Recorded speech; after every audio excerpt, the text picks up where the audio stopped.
Hello guys, welcome to my channel polytechnic education में फिर से आप सभी का एक बार स्वागत है। तो गाइज, आप सभी को बता दें कि हमारे पॉलिटेक्निक एजुकेशन नामक चैनल पे एंट्रेंस एग्ज़ाम यानी कि पॉलिटेक्निक के एंट्रेंस एग्ज़ाम की प्रिपरेशन कराई जाती है।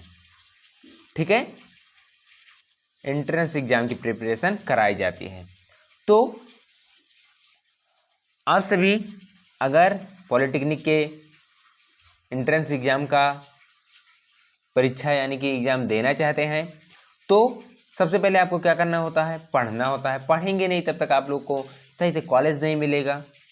तो कॉलेज नहीं मिलेगा तो सही से आप लोगों को जॉब नहीं, प्लेसमेंट एक होता है। इसमें गवर्नमेंट कॉलेजों में पॉलिटेक्निक में प्लेसमेंट होता है। जैसे जिस प्रकार से कॉलेज होंगे उसी प्रकार से उस कॉलेज में प्लेसमेंट होता है।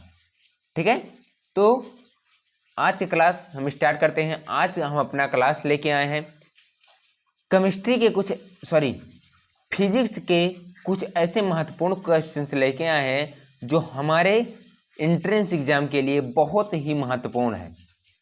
कुछ ऐसे क्वेश्चंस लेके आए हैं जो हमारे एंट्रेंस एग्जाम की दृष्टि से बहुत महत्वपूर्ण होने वाला है। तो आप लोग इससे अलग क्वेश्चंस नहीं पूछे जाते हैं। जितने क्वेश्चन हम लेके आए हैं इससे अलग क्वेश्चंस नहीं पूछे जाते हैं। हमारे एंट्रेंस एग्जाम में इसी प्रकार से क्वेश्चंस पूछे जाते हैं, इसी तरह के क्वेश्चंस पूछे जाते हैं। ठीक है, तो आप सभी लोग अच्छे से अच्छे मेहनत कीजिए और आप भी टॉप के कॉलेजों में एडमिशन लें। ठीक है, तो चलिए आज की क्लास स्टार्ट करते हैं। स्टार्ट करने से पहले आप सभी से एक रिक्वेस्ट है कि हमारा वॉइस क्लियर आ रहा है या नहीं आ रहा है। आ रहा है तो आप लोग कमेंट में बताइए कि हाँ वॉइस क्लियर आ रहा है। हमारी ऑडियो वीडियो आपको कैसी लगेगी, आप लोगों को अच्छी लगेगी तो आप लोग अपने दोस्तों को शेयर कीजिएगा ताकि वो भी अच्छे से अच्छी प्रिपरेशन कर सकें। और अपने दोस्तों से जो भी आपके एंट्रेंस एग्जाम की प्रिपरेशन करते हैं आपके साथ उनके पास भी आप लोग शेयर कर दीजिएगा। ठीक है, तो चलिए आज की क्लास स्टार्ट करते हैं। आज की क्लास का हमारा पहला क्वेश्चन क्या कह रहा है, बहुत ही अच्छा क्वेश्चन है, बहुत ही मस्त क्वेश्चन है। ये आप लोग एक नज़र में इसका आंसर ऐसा पढ़ें कि देखते ही आप लोग उस क्वेश्चन का आंसर दे दें। ठीक है, तो क्या कह रहा है क्वेश्चन, हमारा क्वेश्चन पूछ रहा है हमसे, कह रहा है एक समतल दर्पण द्वारा बना प्रतिबिंब सदैव होगा। एक समतल दर्पण द्वारा बना प्रतिबिंब सदैव होगा। क्या होता है, जो एक समतल दर्पण होता है उसका प्रतिबिंब कैसा बना होता है, उसका प्रतिबिंब हमेशा कैसे बनता है, आभासी और सीधा, वास्तविक और उल्टा, आभासी और उल्टा, वास्तविक और सीधा। तो किस प्रकार से बनता है, आभासी और सीधा बनता है। जो एक दर्पण होता है उसका प्रतिबिंब आभासी और सीधा सदैव बना होगा। ठीक है, तो इसका राइट आंसर क्या हो जाएगा, ऑप्शन नंबर ए, आभासी और सीधा। नेक्स्ट क्वेश्चन क्या है, अगला क्वेश्चन कह रहा है एक दिए हुए माध्यम में एवं के लिए आपतन कोण की ज्या यानी कि साइन, ज्या का मतलब साइन होता है, और परावर्तन कोण के ज्या, इसका मतलब साइन ही होता है, का अनुपात सदैव स्थिर रहता है। इस दोनों का sine i upon sine r का अनुपात स्थिर रहता है। तो इस नियम को क्या कहते हैं, sine i upon sine r के नियम को क्या कहेंगे, स्नेल का नियम। तो इसका राइट आंसर क्या हो जाएगा, ऑप्शन नंबर बी, स्नेल का नियम। तो इसका राइट आंसर क्या हो जाएगा, ऑप्शन नंबर बी, स्नेल का नियम। ठीक है, तो हमें उम्मीद है आप सभी को समझ में आ रहा होगा। अगर आ रहा है तो बढ़िया से बढ़िया अच्छी तरीके से पढ़िए और आप लोग भी अपने गवर्नमेंट कॉलेज में एडमिशन लें। ठीक है, ठीक है, अगला क्वेश्चन है, नेक्स्ट क्वेश्चन है 3 नंबर क्वेश्चन कह रहा है निम्नलिखित में से किसका अपूर्णांक अधिक होगा। जो 4 ऑप्शन आपको दिए हुए हैं इन चारों ऑप्शन में आपको बताना है सबसे अधिक अपूर्णांक किसका होता है, बर्फ का, कार्बन का, या माणिक्य का, या हीरे का। तो सबसे अधिक जिसका अपूर्णांक होता है किसका होता है, हीरे का। किसका होता है, हीरे का होता है। तो इसका राइट आंसर क्या हो जाएगा, ऑप्शन नंबर डी, हीरा। क्या हो जाएगा, ऑप्शन नंबर डी, हीरा। सबसे अधिक अपवर्तनांक वाला पदार्थ जो होता है क्या होता है? हीरा होता है। ठीक है, अगला क्वेश्चन क्या है? नेक्स्ट क्वेश्चन है, एक गोलाकार लेंस की वृत्तीय बाह्य रेखांकन का प्रभावी व्यास क्या कहलाता है? एक गोलाकार लेंस की वृत्तीय बाह्य रेखांकन का प्रभावी व्यास कहलाता है, क्या कहलाता है? द्वारक, दृष्टि केंद्र, ध्रुव या मुख्य फोकस। तो एक गोलाकार लेंस की वृत्तीय बाह्य रेखांकन का प्रभावी व्यास द्वारक कहलाता है। क्या कहलाता है? द्वारक कहलाता है। तो इसका राइट आंसर क्या हो जाएगा? ऑप्शन नंबर ए, द्वारक। ठीक है, नेक्स्ट क्वेश्चन क्या है? एक लेंस की क्षमता की एसआई इकाई है। लेंस की क्षमता की एसआई इकाई क्या होती है? एसआई मात्रक क्या होता है? मीटर, डायोप्टर, क्या होता है? डायोप्टर होता है, या सेंटीमीटर होता है, या स्टेरेडियन होता है। तो लेंस की क्षमता का जो एसआई मात्रक होता है क्या होता है? डायोप्टर होता है। तो इसका राइट आंसर क्या हो जाएगा? Option number B, diopter. ठीक है, तो लेंस की क्षमता का एसआई इकाई जो है वो होता है डायोप्टर होता है। तो राइट आंसर इसका क्या हो जाएगा? Option number B, diopter. Next question क्या है? 6 नंबर क्वेश्चन, एक घर में एसी आपूर्ति 220 वोल्ट 50 हर्ट्ज है। इस आपूर्ति में एक तार लाल रोधक में है, जिसे क्या कहते हैं? ठीक है, घर में एसी आपूर्ति 220 वोल्ट 50 हर्ट्ज है। इस आपूर्ति में एक तार लाल रोधक में है, जिसे कहते हैं चालू तार, उदासीन तार, विद्युतमय तार, या उपरोक्त में से कोई नहीं। तो उस तार को क्या कहेंगे? उस तार को क्या कहेंगे? चालू तार कहेंगे।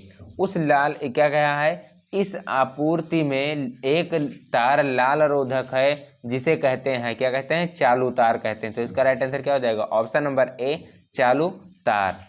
नेक्स्ट क्वेश्चन क्या है? अगला क्वेश्चन कह रहा है, विद्युत आघात के समय परिपथ में विद्युत किस प्रकार से होता है?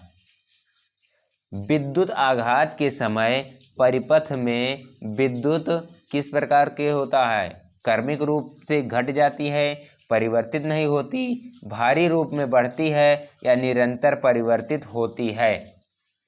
ठीक है, तो विद्युत आघात के समय परिपथ में विद्युत भारी रूप से बढ़ती है। क्या? भारी रूप से बढ़ती है। तो इसका आंसर क्या हो जाएगा? ऑप्शन नंबर सी, भारी रूप से बढ़ती है। विद्युत आघात के समय परिपथ में विद्युत भारी रूप से बढ़ती है। ठीक है, नेक्स्ट क्वेश्चन क्या? अगला क्वेश्चन है 8 नंबर क्वेश्चन कह रहा है, विद्युत आघात के कारण परिपथ को विद्युत आघात के कारण परिपथ को सुरक्षित करने के लिए, क्या? सुरक्षित करने के लिए प्रयुक्त सुरक्षा युक्ति है। प्रयोग की जाने वाली युक्ति कौन सी है? प्रतिरोधक है, फ्यूज है, मोटर है, जनित्र है। तो क्या कह रहा है?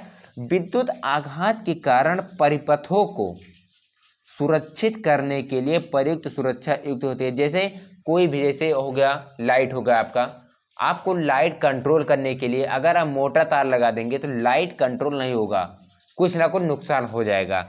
इसलिए उस जगह में, जैसे ट्रांसफार्मर होता है आपका, तो ट्रांसफार्मर की जगह आप लोग को एक फ्यूज, जिसका नाम फ्यूज होता है, फ्यूज की तरह पतला सा तार लगाते हैं, क्योंकि ज़्यादा लोड पड़ने पर कोई भी नुकसान या क्षति ना पहुँचे। इसलिए वो तार क्या होता है? जल जाता है। तो जलने से आप लोग का लोड जो होता है वो जल जाएगा। जब ज़्यादा लोड पड़ेगा तो फ्यूज ऑटोमेटिकली कट जाती है। ठीक है, तो इसलिए फ्यूज को लगाया जाता है। तो वही कह रहा है, विद्युत आघात के कारण परिपथ को सुरक्षित करने के लिए प्रयुक्त सुरक्षा युक्ति है। तो क्या होता है? सुरक्षा के लिए जो प्रयोग करने जाने वाली युक्त है वो क्या है? फ्यूज है। तो इसका राइट आंसर क्या हो जाएगा? Option number B, fuse. क्या होता है? फ्यूज होता है, जो कंट्रोल कर लेता है, सुरक्षा परिपथों को सुरक्षा पहुंचाता है। ठीक है, नेक्स्ट क्वेश्चन क्या है? 9 नंबर क्वेश्चन कह रहा है, 2 किलोवाट शक्ति धारांकन के एक विद्युत ओवन को 220 वोल्ट के एक घरेलू विद्युत धारा में चलाया जाता है। तो ओवन से ली गई विद्युत, क्या? विद्युत यानी कि विद्युत धारा निकालना है इसमें। तो ओवन से ली गई विद्युत धारा क्या होगी? क्या दिया हुआ है? शक्ति P दिया हुआ है आपका 2 किलोवाट। तो इसको वाट में बदलेंगे तो 2000 वाट हो जाएगा। ठीक है। और क्या दिया हुआ है आपका, बी दिया हुआ है 220 वोल्ट। ठीक है। तो हमें आई निकालना है, तो आई निकालने के लिए लगाएंगे P बराबर बी आई का सूत्र लगा देंगे। यहाँ P का मान दिया हुआ है, B का मान दिया हुआ है, आई का मान निकालना है। तो आई का मान कैसे निकालेंगे, तो आई बराबर लिख देंगे P अपॉन बी हो जाएगा। ठीक है। तो आई बराबर P का मान कितना दिया हुआ है 2000 बटे 220, 0 से 0 कैंसिल हो जाएगा। या 22 को 200 को 22 से भाग करेंगे तो क्या आएगा 9.09 आएगा। इतना एम्पियर धारा आपको क्या होगी ओवन से ली गई विद्युत धारा को क्या होगी 0.09 एम्पियर। तो राइट इसका आंसर क्या हो जाएगा, option number B 9.09 ampere. Oven से ली गई विद्युत धारा कितना ली जाएगी 0.09 एम्पियर। नेक्स्ट क्वेश्चन क्या है, 10 नंबर क्वेश्चन कह रहा है समतल दर्पण की फोकस लंबाई है। समतल दर्पण की फोकस लंबाई होती है 0, 1, अनंत 2। जो समतल दर्पण की फोकस लंबाई होती है वो क्या होती है, अनंत होती है। तो इसका राइट आंसर क्या हो जाएगा, ऑप्शन नंबर सी अनंत। नेक्स्ट क्वेश्चन क्या है, अगला क्वेश्चन है विद्युत एक क्षैतिज पावर लाइन में, क्या विद्युत एक क्षैतिज पावर लाइन में पूर्व से पश्चिम दिशा में बहती है। क्या पूर्व से पश्चिम दिशा में बहती है। पावर लाइन के ठीक नीचे एक बिंदु पर चुंबकीय क्षेत्र की दिशा है। क्या बताना है हमें, दिशा बताना, चुंबकीय क्षेत्र की दिशा बतानी है। तो क्या कह रहा है विद्युत एक क्षैतिज पावर लाइन में पूर्व से पश्चिम दिशा, पूर्व से पश्चिम दिशा, मान लीजिए पूर्व है और ये पश्चिम है, पश्चिम दिशा में बहती है। तो पावर लाइन के ठीक नीचे, पावर लाइन के ठीक नीचे एक बिंदु पर चुंबकीय क्षेत्र की दिशा क्या होगी, उत्तर से दक्षिण, दक्षिण से उत्तर, पश्चिम से पूर्व या पूर्व से पश्चिम। तो क्या होगी उत्तर से दक्षिण, क्या होगी उत्तर से दक्षिण। जो चुंबकीय क्षेत्र की दिशा हो जाएगी क्या हो जाएगी, उत्तर से दक्षिण। तो इसका आंसर क्या जाएगा, ऑप्शन नंबर ए उत्तर से दक्षिण। चुंबकीय क्षेत्र की दिशा उत्तर से दक्षिण हो जाएगी। अगला क्वेश्चन क्या कह रहा है, कह रहा है लंबी सरल परिनालिका जिसमें विद्युत है उसका चुंबकीय क्षेत्र। लंबी परिनालिका, सरल परिनालिका जिसमें विद्युत है उसका चुंबकीय क्षेत्र क्या होगा, 0 है। जैसे जैसे हम अंत की ओर चलते हैं बढ़ता है, जैसे जैसे हम अंत की ओर चलते हैं घटता है, सभी बिंदुओं पर समान रहता है। तो लंबी सरल परिनालिका जिसमें विद्युत है उसका चुंबकीय क्षेत्र सभी बिंदुओं पर समान होगा। क्या उसका चुंबकीय क्षेत्र सभी बिंदुओं पर क्या होगा, एक समान होगा। तो इसका राइट आंसर क्या हो जाएगा, ऑप्शन नंबर डी सभी बिंदुओं पर समान है। ठीक है। अगला क्वेश्चन है, कह रहा है 13 नंबर क्वेश्चन क्या कह रहा है, 13 नंबर क्वेश्चन कह रहा है फ्लेमिंग के बाएं हाथ के नियम के अनुसार, फ्लेमिंग वैज्ञानिक थे, उनके बाएं हाथ के नियम के अनुसार तर्जनी की दिशा में इंगित होती है। तर्जनी की दिशा में क्या इंगित होती है, विद्युत धारा, चुंबकीय क्षेत्र, लगाया गया बल या चालक की गति।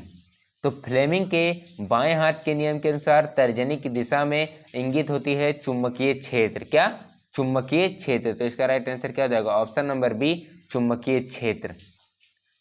नेक्स्ट क्वेश्चन क्या है, वह युक्ति 14 नंबर क्वेश्चन कह रहा है, 14 नंबर क्वेश्चन क्या कह रहा है वह युक्ति जो किसी परिपथ में विद्युत की उपस्थिति का पता लगा सके उसे क्या कहते हैं। उस युक्ति को क्या कहेंगे जो परिपथ में विद्युत धारा की उपस्थिति का पता लगा सके उसे क्या कहते हैं, वोल्टमीटर, गैल्वेनोमीटर, प्रतिरोधक या डायोड। तो उसे क्या कहेंगे, वह युक्ति जो किसी परिपथ में विद्युत की उपस्थिति का पता लगा सके उसे क्या कहते हैं? तो उसे कहते हैं गैल्वेनोमीटर। गैल्वेनोमीटर, तो इसका राइट आंसर क्या हो जाएगा? Option number B, galvanometer. ठीक है। अगर आप सभी को हमारी वीडियो अच्छी लगी रही हो तो वीडियो को लाइक करके दोस्तों तक शेयर करिए, और ताकि वो भी अच्छे से अच्छे प्रिपरेशन तैयारी कर सकें। एंट्रेंस एग्जाम, पॉलिटेक्निक के एंट्रेंस एग्जाम की प्रवेश परीक्षा की तैयारी वो भी सही और सटीक ढंग से कर सके। ठीक है। और अगला क्वेश्चन क्या, 15 नंबर क्वेश्चन क्या कह रहा है हमारा? 15 नंबर क्वेश्चन कह रहा है एक विद्युत जनित्र के कार्य करने में आधारभूत परिघटना है। एक विद्युत जनित्र के कार्य करने में आधारभूत परिघटना है। विद्युत चुम्बकीय प्रेरण, हॉल प्रभाव, लोह विद्युत प्रभाव, प्रकाश विद्युत प्रभाव। तो क्या है? एक विद्युत जनित्र के कार्य करने में आधारभूत परिघटना है क्या? विद्युत चुम्बकीय प्रेरण। तो इसका राइट आंसर क्या हो जाएगा? ऑप्शन नंबर ए, विद्युत चुम्बकीय प्रेरण। ठीक है, विद्युत चुम्बकीय प्रेरण। अगला क्वेश्चन क्या है? सामान्य दृष्टि वाले एक किशोर हेतु दूरदृष्टि की न्यूनतम दूरी है। 16 नंबर क्वेश्चन क्या कह रहा है? कह रहा है सामान्य दृष्टि वाले एक किशोर हेतु दूरदृष्टि की न्यूनतम दूरी क्या होती है? ठीक है, समान दृष्टि वाले व्यक्ति के दूरदृष्टि की न्यूनतम दूरी क्या होनी चाहिए? 25 मीटर, 2.5 सेंटीमीटर, 25 सेंटीमीटर या 2.5 मीटर। तो कितनी होनी चाहिए?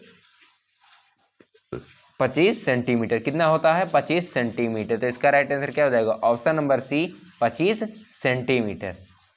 अगला क्वेश्चन क्या है? 17 नंबर क्वेश्चन क्या कह रहा है? 17 नंबर क्वेश्चन कह रहा है एक नेत्र लेंस की फोकस लंबाई में परिवर्तन की गतिविधि के कारण होता है। एक नेत्र लेंस की फोकस लंबाई में परिवर्तन की गतिविधि के कारण होता है। प्यूपिल, रेटिना, सिलियरी मांसपेशियां या आइरिस। एक नेत्र लेंस की फोकस लंबाई में परिवर्तन की गतिविधि के कारण होता है। क्या होता है? सिलियरी मांसपेशियां। क्या होती हैं? सिलियरी मांसपेशियां होती हैं। तो इसका राइट आंसर क्या हो जाएगा? ऑप्शन नंबर सी, सिलियरी मांसपेशियां। नेक्स्ट क्वेश्चन क्या है? अगला क्वेश्चन कह रहा है एक दिए गए धात्विक तार की विद्युत प्रतिरोधकता पर निर्भर होती है। एक दिए गए धात्विक तार की विद्युत प्रतिरोधकता पर निर्भर होती है। क्या निर्भर होती है? इसकी लंबाई, इसकी मोटाई, इसका आकार, पदार्थ की प्रकृति। एक दिए गए धात्विक तार की प्रतिरोधकता विद्युत प्रतिरोधकता पर निर्भर करती है पदार्थ की प्रकृति। क्या निर्भर करती है? पदार्थ की प्रकृति। तो इसका राइट आंसर क्या हो जाएगा? ऑप्शन नंबर डी, पदार्थ की प्रकृति। अगला क्वेश्चन है 19 नंबर क्वेश्चन कह रहा है 19 नंबर क्वेश्चन क्या कह रहा है? कह रहा है एक मृदु लोह क्षण को एक विद्युतवाही परिनालिका में रखा जाता है। परिनालिका में चुंबकीय क्षेत्र घटता है, बढ़ेगा, शून्य हो जाएगा, अप्रभावित हो रहेगा। एक मृदु लोह क्षण को एक विद्युतवाही परिनालिका में रखा जाता है। परिनालिका में चुंबकीय क्षेत्र क्या होगा? घटता है, बढ़ेगा, शून्य हो जाएगा या अप्रभावित रहेगा। तो क्या होगा? चुंबकीय क्षेत्र क्या होगा? परिनालिका में चुंबकीय क्षेत्र बढ़ता है। क्या है? बढ़ता है, यानी कि बढ़ेगा। तो इसका राइट आंसर क्या हो जाएगा? ऑप्शन नंबर बी, बढ़ेगा। ठीक है। अगला क्वेश्चन क्या कह रहा है? 20 नंबर क्वेश्चन है हमारा। बहुत ही शानदार क्वेश्चन है ये हमारा। कह रहा है परावर्तन के बाद मुख्य धुरी के समांतर एक किरण से गुजरेगी। परावर्तन के बाद क्या? परावर्तन के बाद मुख्य धुरी के समांतर एक किरण से गुजरेगी। ऑप्शन ए दिया हो वक्रता केंद्र, ऑप्शन बी मुख्य धुरी, ऑप्शन सी वक्रता त्रिज्या, ऑप्शन डी मुख्य फोकस। परावर्तन के बाद मुख्य धुरी के समांतर एक किरण से गुजरेगी। क्या गुजरेगी? मुख्य फोकस। क्या गुजरेगी? मुख्य फोकस। तो इसका राइट आंसर क्या होगा? ऑप्शन नंबर डी, मुख्य फोकस। ठीक है।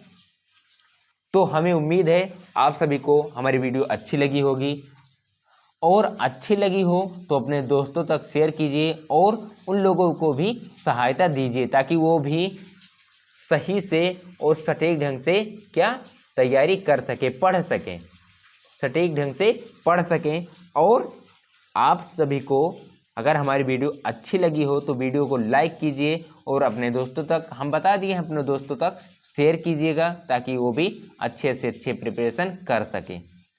ठीक है, तो हम इस वीडियो में आज कितने क्वेश्चन बताए हैं? 20 क्वेश्चन। फिर नेक्स्ट वीडियो में हम लेके आएंगे 21 नंबर क्वेश्चन से नेक्स्ट वीडियो में लेके आएंगे और ही बेहतरीन तरीके से क्वेश्चन जो कि आप लोगों को एंट्रेंस एग्जाम में टॉप के कॉलेजों में एडमिशन दिलवा के हमें रहेंगे। ठीक है, आप सभी को यूपी में या बिहार में किसी भी जगह, यूपी पॉलिटेक्निक के बच्चों के लिए तो 100% है और बिहार पॉलिटेक्निक के बच्चों के लिए हम उनको भी प्रयास करेंगे कि अच्छे से अच्छे कॉलेज दिलवा लें। लेकिन कब मिलेगा? जब आप लोग सही से अपनी ईमानदारी के साथ मेहनत करेंगे तभी आप लोगों को गवर्नमेंट कॉलेज टॉप में मिलेगा। ठीक है, टॉप में लेने के लिए आप लोगों को रैंक आपका 1000 से कम होना चाहिए। 1000 से कम रैंक होने पर आपको टॉप कॉलेज मिलेगा। ठीक है, तो अगर हमारी वीडियो अच्छी लगी हो तो लाइक करके अपने दोस्तों तक शेयर कीजिए और फिर मिलेंगे नेक्स्ट वीडियो में। तब तक के लिए आप लोगों को बेस्ट ऑफ लक।